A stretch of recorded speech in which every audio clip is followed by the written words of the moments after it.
তোমরা আমার কাছে কাকে এনেছো? এ তো শয়তান। সারা, তুমি আমাকে লজ্জিত করো না, আমি কিন্তু বলেছি তুমি আমার বোন।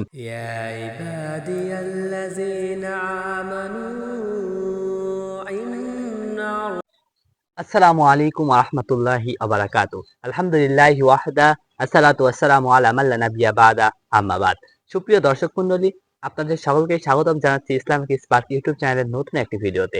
আজকের ভিডিওতে আমরা যে বিষয়টা নিয়ে আপনাদের মাঝে সুন্দরভাবে আলোচনা করব সেটা হচ্ছে আমাদের কুরবানির ইতিহাস। প্রথমে ইতিহাস জানার পূর্বে আপনাদেরকে সর্বপ্রথমেই জানিয়ে রাখি, আমাদের এই কুরবানিটা এসেছিল হযরত ইব্রাহিম আলাইহিস সালাম এবং ইসমাঈল আলাইহিস সালামের মাধ্যমে। দেখেন, হযরত ইসমাঈল আলাইহিস সালাম হওয়ার পূর্বে হযরত ইব্রাহিম আলাইহিস সালাম যখন তার স্ত্রী সারাকে নিয়ে একটা সম্প্রদায় পার হচ্ছিলেন, আর সেই সম্প্রদায়ের নিয়ম ছিল এটা যে কোনো স্বামী স্ত্রী ওই সম্প্রদায় পার হতে পারবে না। এই কারণে ইব্রাহিম আলাইহিস সালাম তার স্ত্রীকে বলছে, সারা, আমি তোমাকে আমার বোন হিসেবে পরিচয় দিব, তুমি আমাকে লজ্জিত করো না। এ বলে যখন ইব্রাহিমকে ডাকা হলো, ইব্রাহিম আলাইহিস সালাম বললেন উনি হচ্ছে আমার বোন। যখন ইব্রাহিম আলাইহিস সালাম ফেরত আসলেন তখন সারাকে আবারও বললেন, সারা, তুমি আমাকে লজ্জিত করো না, আমি কিন্তু বলেছি তুমি আমার বোন। এটা মনে রেখো, বর্তমান পৃথিবীতে আমি এবং তুমি ছাড়া মুসলমান কেউ নেই। সুতরাং কুল্লু মুসলিম ইখওয়া, প্রত্যেক মুসলিম আমরা ভাই ভাই। সুতরাং তুমি আমার বোন, তুমি এই কথাই বলো। ঠিক এই কথাই বললেন সারা, কিন্তু তারপরেও বাঁচতে পারলো না, তাকে নিয়ে যাওয়া হলো সেই জালেম শাসকের নিকট। জালেম শাসক যখন তার নিকট আসতে চাইলো, যখন তার দিকে খারাপ নজর দিল, খারাপ নজরে খারাপ ভাবে আসতে লাগলো, তখন সে বাধা দিল। বাধা দিয়ে বলল, আগে হবে 2 রাকাত সালাত, এরপরে হবে পরের কথা।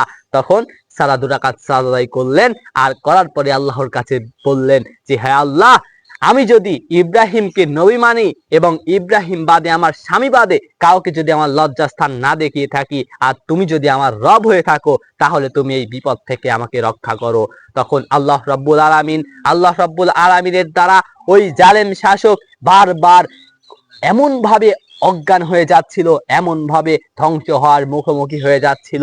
এমন যখন 3বার হলো, তখন সারা আল্লাহর কাছে আবার দোয়া করতে লাগলো, হে আল্লাহ, আপনি তাকে ধ্বংস করে দিয়েন না, কারণ সে যদি এখন মারা যায় তাহলে আমি এবং আমার স্বামী বিপদে পড়ে যাব, বিপদগ্রস্ত হব। সুতরাং আপনি তাকে ধ্বংস করেন না। যখন এই কথা বলল, যখন আল্লাহ তার দোয়াটা শুনলো এবং তাকে আবারও ঠিক পূর্বের ন্যায় অবস্থায় করে দিল সুন্দরভাবে।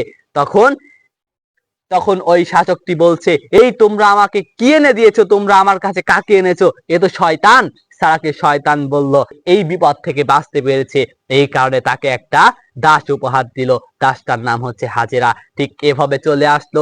কিছুদিন পরে হাজেরাকে জিজ্ঞাসা করছে, হাজেরা, তুমি প্লিজ আমার স্বামীকে বিবাহ করো, তুমি আমার স্বামীকে অনুগ্রহ করে বিবাহ করো, আমাদের তো আর সন্তান নেই, তুমি যদি বিবাহ করো তাহলে যদি সন্তান হয় তাহলেও আমাদের একটা সন্তান থাকবে।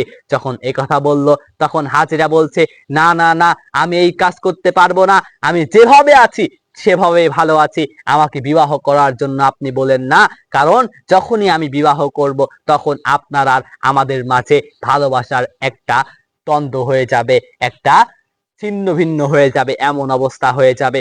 তখন এরপরেও বারবার বলার কারণে ইব্রাহিম এবং হাজেরার বিবাহ হলো। এই বিবাহ হওয়ার পরে যখন ইব্রাহিম ঠিক পূর্ব থেকেই দোয়া করছিল, রব্বি হাবলি মিনাস সলিহিন, হে আল্লাহ, আপনি আমাকে একটা পুত্র সন্তান দান করুন, সৎ পুত্র সন্তান দান করুন। ঠিক আল্লাহ রাব্বুল আলামিন তাকে একটা পুত্র সন্তান দান করলেন। পুত্র সন্তান দান করার পরে এই যে সেটা আগেই বলেছিল যে আপনাদের এবং আমাদের মাঝে ভালোবাসার দ্বন্দ্ব হবে, ঠিক সেটাই হলো। যখন এমন অবস্থা হয়ে গেল, তখন আল্লাহ তাআলার আদেশে ইব্রাহিম নবী কি করলেন, তার সেই দুধ খাওয়া সন্তান, কেবল জন্মগ্রহণ করা সন্তানকে এবং তার স্ত্রী হাজেরাকে নিয়ে চলে গেলেন সেই গ্রাম ছেড়ে, সেই দেশ ছেড়ে চলে গেলেন। যাওয়ার পরে এমন জায়গায় নিয়ে চলে গেলেন কাবা ঘরের পাশে, ঠিক সেই জায়গায় হাজেরা এবং সন্তানকে ইসমাইল আলাইহিস সালামকে রেখে আসছিলেন। এমন সময় হাজেরা পিছন থেকে ডাক দিয়ে বলছে, আপনি আমাকে কোথায় রেখে গেলেন? কোনো কথা ইব্রাহিম আলাইহিস সালাম বলছিলেন না। তখন হাজেরা বলছে, এটাই কি আপনার আল্লাহ? এটাই কি আমার আল্লাহ আপনাকে নির্দেশ করেছে? তখন ইব্রাহিম আলাইহিস সালাম বললেন, নাম, হ্যাঁ, এটাই আল্লাহ তাআলা নির্দেশ করেছে। সহিহ বুখারী আপনি খুলে দেখবেন, সুন্দরভাবে স্পষ্টভাবে বর্ণনা করা হয়েছে। এই হাদিসটি পাবেন হচ্ছে আপনি সহিহ বুখারী, ইবনে আব্বাস রাদিয়াল্লাহু তাআলা আনহু তে বর্ণিত এই হাদিসটা সুন্দরভাবে আপনি পড়বেন। এই ভিডিও থেকে যদি আপনি একটু উপকৃত হয়ে থাকেন, অবশ্যই আমাদের চ্যানেলটা সাবস্ক্রাইব করবেন আর লাইক কমেন্ট শেয়ার করবেন ইনশাআল্লাহ।